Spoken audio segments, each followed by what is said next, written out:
জাপানের বিখ্যাত আম মিয়াজাকি আমের বাগানে আপনাদের সকলকে স্বাগতম। আমি অপূর্ব অসীম। আসলে মিয়াজাকি আমটা 1970 দশকের পরে বাংলাদেশে আগমন ঘটে। ফরিদপুরের আবহাওয়া এবং মাটি অনুকূলে হওয়ায় এখানে আম খুব ভালো হয়। তবে হ্যাঁ, একটি কথা জানিয়ে রাখি, এখানে এই বাগানে মিয়াজাকি ছাড়াও 21 প্রজাতির আম রয়েছে। আসলে বাগানে না আসলে ভাই বুঝতে পারতাম না যে আল্লাহর অশেষ নিয়ামত। এটা হলো আপনার শুধু ডিম্বা মিয়াজাকি বলি আমরা, জাপানি কিউজিআই। এটা খুবই শেষ হতে আমরা late variety, king of Chakapat. Late variety সবার পরে পাকবে এবং আমরা খুবই মিষ্টি, এবং এটার বৈশিষ্ট্য এটা আটি খুবই ছোট। এটা চিয়াংমাই বলে। এটাও লেট ভ্যারাইটি, খুব মিষ্টি। আর একটা বৈশিষ্ট্য, এটা প্রচুর ধরে। আমার দেশে আমার মতো প্রচুর ধরে, মিস জানা কোনো বছরে। আল্লাহর কি অশেষ লীলা। হ্যাঁ, প্রতিটা আম কম হলেও 4 কেজি করে হবে, যার বিনিময়ে এই আমটার নাম হয়েছে 4K। এটা হলো রেড তাইন। এটাও লেট ভ্যারাইটি। এটা বৈশিষ্ট্য, এটা খুবই সুস্বাদু আম। এর চামড়াটা খুবই পাতলা। আর একটা বৈশিষ্ট্য, এটা আমটা নষ্ট হয় না সহজে।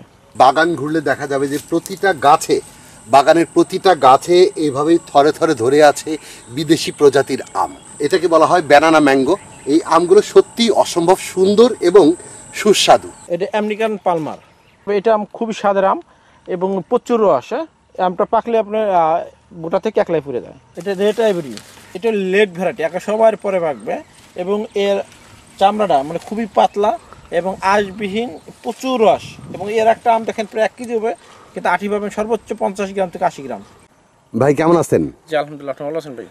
কি নাম আপনার? মোহাম্মদ মফিজুল, ফরিদপুর সদর, হাটগোবিন্দপুর। আমি একজন কৃষি উদ্যোক্তা। আসলে কত প্রজাতির আম আপনার কাছে আছে? আমি প্রথম দিক দিয়ে অনেক করছিলাম, এখন 21 প্রজাতি নিয়ে কাজ করতেছি। মানে আমার দেশে আবহাওয়ার সুপার যেগুলো শ্যুট করে সেই বাহিরি আমগুলো নিয়ে। দেশি যে আমগুলো থাকে এগুলো সচরাচর বেশি দুষ্ট পাইকে যায়। আর এই আমগুলো একটা লেট ভ্যারাইটি, আর দেখতে সুন্দর, কালার সুন্দর। এই আমগুলো আমাদের দেশে প্রচুর চাহিদা এবং প্রচুর দাম। সেক্ষেত্রে আমি চিন্তা ভাবনা করলাম, আমার দেশে যদি আমরা উৎপাদন করি, এর থেকে আমাদের দেশে যদি ভালো কিছু করতে পারি, তো এই দামগুলো আমাদের দেশের দামে বিক্রি হবে। একসময় বাইরে থেকে আমাদের এই আমগুলো আনতে হবে না।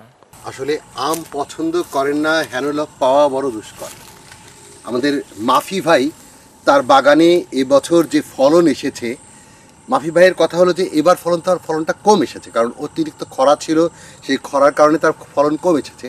তারপরেও এবছর সে তার 3 বিঘা জমির আম গাছে সে কম হলেও 6 লাখ টাকার লাভ নিয়ে সে ঘরে উঠবে। ফরিদপুরের বুকে যে এত সুন্দর, এত প্রজাতির আম হয় আমার এইটা জানা ছিল না।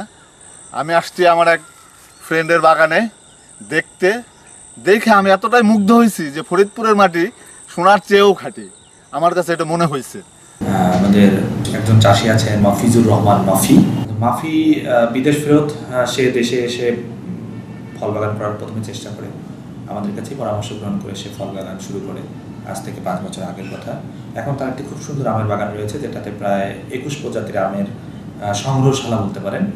এবং এটা মূলত তার মাতৃবাগান। এই মাতৃবাগানে যে গাছগুলো রয়েছে তার মধ্যে অনেকগুলো খুবই ভালো বাণিজ্যিক সম্ভাবনা রয়েছে।